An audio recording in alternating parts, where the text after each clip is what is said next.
देवउठनी एकादशी पर पहन लेना अपने गले में इस पेड़ की जड़ को। भाग्य आपका सातवें आसमान पर होगा, जहां भी जाओगे दौलत पीछे पीछे आएगी। भगवान विष्णु की कृपा से इस जड़ को जो भी मनुष्य धारण करता है उसे बिन पूजा पाठ के ही सारा फल मिल जाता है, प्राप्त हो जाता है। दुनिया मुट्ठी में आ जाती है। बिना दीप जलाए, बिना धूप दिखाए, बिना आरती करे, मात्र देवउठनी एकादशी पर इस पेड़ की जड़ गले में धारण कर लेना, आपका बेड़ा पार हो जाएगा। माता लक्ष्मी को इस पेड़ की जड़ अति प्रिय है और जिसके गले में यह जड़ होगी उसे राजा बनने से कोई नहीं रोक पाएगा। यह जड़ नहीं, स्वयं माता लक्ष्मी के चरण है। भगवान विष्णु का विशेष शुभकारी मंगलकारी आशीर्वाद होता है। दोस्तों, हिंदू संस्कृति में कई तरह के पौराणिक मान्यता को महत्व दिया गया है कि कई ऐसे पेड़ पौधे होते हैं जो कि काफी शुभ माने गए हैं। पेड़ पौधे होते हैं जो कि हमारे जीवन में चल रही परेशानी को दूर कर देते हैं। खास बात यह है कि पेड़ पौधे की न सिर्फ लोग पूजा करते हैं बल्कि औषधि के रूप में भी प्रयोग करते हैं। यह कई प्रकार की बीमारी को ठीक करते हैं और वेद पुराणों में भी कई प्रकार के पेड़ पौधों का उल्लेख है, जैसे कि तुलसी का पौधा है, पीपल का पौधा है। इसका बहुत ही ज्यादा आध्यात्मिक महत्व होता है। दोस्तों, आपने देखा होगा हम सब पीपल की पूजा क्यों करते हैं, हमें पीपल की पूजा क्यों करनी चाहिए। बट सावित्री जो व्रत रखते हैं, जो माता बहनें, वह पीपल की पूजा क्यों करते हैं? क्योंकि पेड़ पौधों में कुछ ऐसे अलौकिक चमत्कारी शक्तियां होती हैं जिसके दम पर कुछ समय में यानी कि कम समय में आपको अच्छे परिणाम मिलते हैं। आप लोगों को धनतेरस के समय में ताबीज में भरकर के पहन लेना, इस पौधे की जड़ बंद किस्मत के ताले खुल जाएंगे।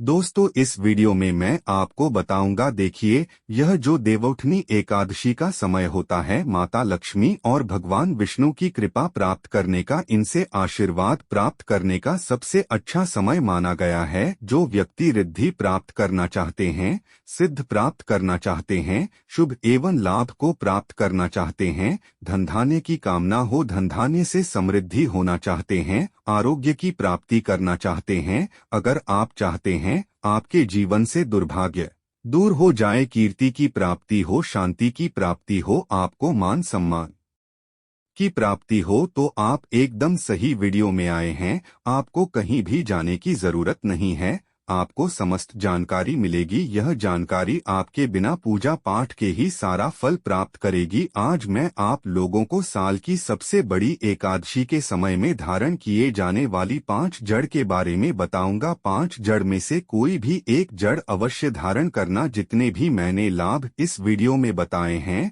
वह सारे लाभ आपको मिलेंगे। पेड़ पौधों में बहुत ही ज्यादा चमत्कारिक शक्तियां होती हैं। आप मानो या ना मानो, हमने जीवन काल में कई बार औषधि का प्रयोग करके बहुत सारी सघन बीमारी को भी ठीक करा है और बहुत सारे पेड़ पौधों का प्रयोग करके कई लोगों की समस्या को, जटिल से जटिल समस्या को हमने चुटकियों में समाप्त करवाया है। दोस्तों, ज्योतिष वैदिक पढ़ाई के अनुसार इस बार कार्तिक माह की एकादशी 11 नवंबर को शाम के 6:46 बजे से लेकर 12 नवंबर को शाम 4:04 बजे तक रहेगी। ऐसे में 12 नवंबर को उदय तिथि में होने के कारण देवउठनी एकादशी का व्रत इसी दिन रखा जाएगा। वहीं इसका पारण 13 नवंबर को सुबह 6 बजे के बाद किया जाएगा। इन जड़ों को आप 12 नवंबर को धारण कर सकते हैं, क्योंकि दोस्तों, जो पेड़ पौधे होते हैं कहीं ना कहीं धार्मिक दृष्टि से ले लीजिए चाहे आध्यात्मिक दृष्टि से ले लीजिए, हमें पहचानने का काम ही करते हैं।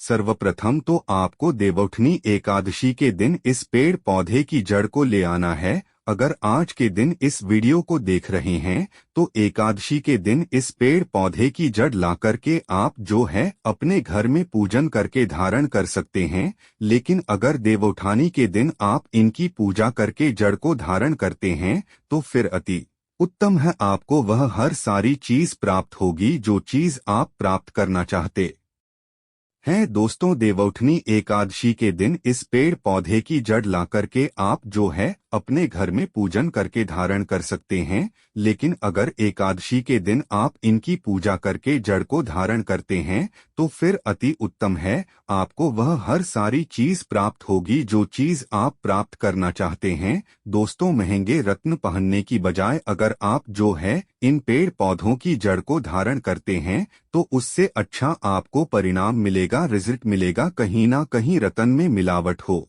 सकती है, कहीं ना कहीं रतन में त्रुटि होती है, लोग आपको बेवकूफ बना सकते हैं, लेकिन पेड़ पौधों से आपको कोई बेवकूफ नहीं बनाएगा इसकी जड़ से, क्योंकि स्वयं आप इसे जो है अपने हाथों से उखाड़ करके लाएंगे और इसे आप धारण करेंगे। तो लोगों को देवउठनी एकादशी के समय में ले जाने वाले पेड़ पौधों की जड़ के बारे में बता रहा हूं, जिसे आप जो है लाकर के धारण कर सकते हैं। दोस्तों, वीडियो को अंत तक जरूर देखना। दोस्तों, सर्वप्रथम तो इन पेड़ पौधों की जड़ को लाने के बाद आपको क्या करना होता है, इसे देव प्रतिमा की तरह इसकी पूजा करनी होती है। जैसे माता लक्ष्मी तथा भगवान विष्णु की पूजा करते हैं, ठीक उसी प्रकार इन पेड़ पौधों की जड़ को लाकर के इस दिन आपको पूजा करनी होती है।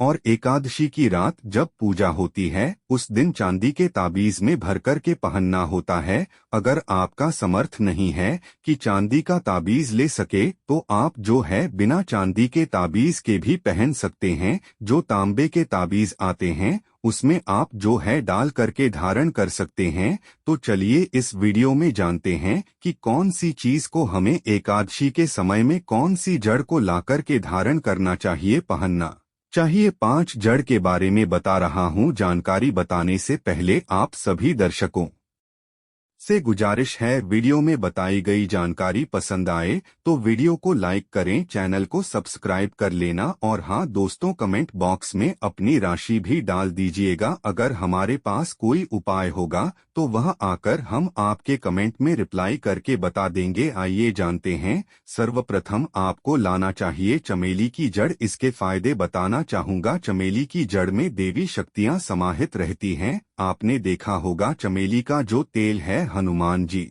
महाराज को समर्पित होता है। इसमें हनुमान जी महाराज की देवी शक्तियां रहती हैं। जो लोग माता लक्ष्मी की कृपा प्राप्त करना चाहते हैं, लक्ष्मी सिद्ध प्राप्त करना चाहते हैं, जो लोग सिद्धि प्राप्त करना चाहते हैं, मंत्रों को सिद्ध करना चाहते हैं, जो व्यक्ति आरोग्य रहना चाहते हैं, भगवान विष्णु की कृपा प्राप्त करना चाहते हैं, ऐसे व्यक्ति चमेली की जो जड़ होती है इसे अवश्य लाना चाहिए और इसकी आपको पूजा करनी है। अगर पहले से पूजा ना कर पाए तो कम से कम एक दिन पूजा कर सकते हैं। कुछ समय के बाद इसे चांदी के ताबीज में धारण करना होता है। आप देवउठनी एकादशी के दिन इसे चांदी के ताबीज में धारण करना होता है तो इससे देवी शक्ति की प्राप्ति होती है, अलौकिक शक्ति की प्राप्ति होती है, हनुमान जी महाराज की कृपा बरसती है, भगवान श्रीहरि सदैव आपको धनवान बना देते हैं, आप हमेशा निरोग रहते हैं। हम आपको यह भरोसा दिलाते हैं, मात्र यह जड़ को धारण करने से डर है, चिंता दोष का कारण, किसी दुश्मनी का डर, बीमारी का डर कभी नहीं सताएगा। दोस्तों, दूसरे क्रम में आता है लटजीरा नाम का पौधा। कई जगह इसे चिड़चिड़ा के नाम से जानते हैं। कई लोग इसे अपामार्ग बोलते हैं। अब इसे अपामार्ग क्यों बोलते हैं? क्योंकि इसके जो बीज होते हैं उल्टी तरफ होते हैं, यह सीधे नहीं रहते। आप में से अधिकतर जितने भी लोग हैं आप भी देखे होंगे फल के वह सीधे तरफ होते हैं, लेकिन यह उल्टे होते हैं, इसलिए इसे अपामार्ग कहते हैं। अर्थात यह दुनिया से उल्टा चलता है। अपामार्ग का संत महात्मा लोग सबसे ज्यादा प्रयोग करते हैं। तो इसे कब पहनना चाहिए, कैसे धारण करना चाहिए? तो एकादशी के रात के समय में आपको इसे धारण करना होता है। इसके धारण करने के बाद यह शत्रु का नाश करता है। और एक खास बात, जो लोग जैसे वशीकरण प्राप्त करना चाहते हैं कि सभी लोग उन्हें देखकर के सम्मोहित हो जाएं, उनके चेहरे से नजर न हटाएं, उन्हीं की बात माने, तो ऐसे व्यक्ति जो चिड़चिड़ा है इसकी जड़ जरूर धारण करें। इसकी जड़ धारण करने के बाद अध्यात्म उन्नति होती है, बंद किस्मत के ताले खुलते हैं। दोस्तों, आप जहां भी जाइए लोग आपको देख करके आकर्षित होंगे, आपके वशीभूत हो जाएंगे। तो यह अवश्य धारण करें। इसे पहनने के बाद जो नवग्रह की पीड़ा होती है, ग्रह में से किसी भी प्रकार के जो ग्रह हैं आपको गलत परिणाम दे रहे हैं, गलत फल दे रहे हैं, तो गलत फल देना बंद कर देते हैं, स्थिर हो जाते हैं। देशी मार्ग चैनल सटीक और सही मार्ग पर चलने वाले उपाय और धर्म शास्त्रों में प्रमाणित उपाय बताता है। हमारा चैनल किसी के साथ छल कपट ईर्ष्या भाव नहीं रखता। तीसरे क्रम में आते हैं बरगद की जटा। जो बरगद की जटा है यह बंद किस्मत के ताले को खोलती है। बरगद की जो जटा है अध्यात्म दृष्टि से बहुत ही पवित्र है और हमारे हिंदू धर्म में बरगद को देव वृक्ष माना जाता है। देव वृक्ष क्यों कहा जाता है? क्योंकि वट सावित्री के दिन आपने जरूर देखा होगा उनकी पूजा होती है। जो बरगद है यह देव वृक्ष कह गए हैं। इनमें समस्त देवी देवताओं की शक्ति समाहित होती है, बसी हुई होती है। जो बरगद वृक्ष है इसमें पितरों का भी वास होता है। बरगद का वृक्ष भगवान शंकर का स्वरूप कहा गया है। तो अगर बंद किस्मत के ताले खोलना चाहते हैं, अपनी अध्यात्म उन्नति करना चाहते हो, तो देवउठनी एकादशी की रात में पूजा करने के बाद बरगद की जटा अवश्य धारण करना। बरगद की जटा धारण करने के बाद आपको 20 से 25 चमत्कारिक फायदे मिलते हैं। दोस्तों, चौथे नंबर पर आती हैं सफेद मदार की जड़। अब सफेद मदार की जड़ क्यों धारण करनी चाहिए? जो मदार है सफेद कलर की, यह भगवान गणेश जी के स्वरूप कह गए हैं। और जो 115 वर्ष पुरानी सफेद मदार की जड़ होती है यह भगवान गणेश की सूंड की आकृति ले लेती है। आपने कई मंदिरों में देखा होगा मदार के गणेश जी बनाए जाते हैं। मदार के जो गणेश जी हैं इन्हें बहुत ही ज्यादा फलदायी कहा गया है। यह तत्काल अपना फल प्रदान करते हैं। दोस्तों, भगवान गणेश जी रिद्धि सिद्धि शुभ लाभ के स्वामी कह गए हैं। एकादशी पर भगवान गणेश की यदि पूजा ना हो तो ऐसा हो ही नहीं सकता। इनकी पूजा के बगैर समस्त संसार हिल सकता है। प्रथम पूज्य देव गणेश जी अगर जिस व्यक्ति की उंगली थाम ले तो उसको विजय होने से, करोड़पति होने से, धनवान बनने से कोई नहीं रोक सकता। जो कठोर तपस्या करने के बाद फल मिलता है मात्र उनकी सेवा करने से, उनकी उंगली थामने से प्राप्त हो जाता है। इन्हें विघ्नहर्ता ऐसे ही नहीं बोला जाता है। यह समस्त संसार की पीड़ा हर लेते हैं। तो आप सफेद मदार की जड़ ताबीज में भरकर धारण करें, यह शुभ फलदायी है।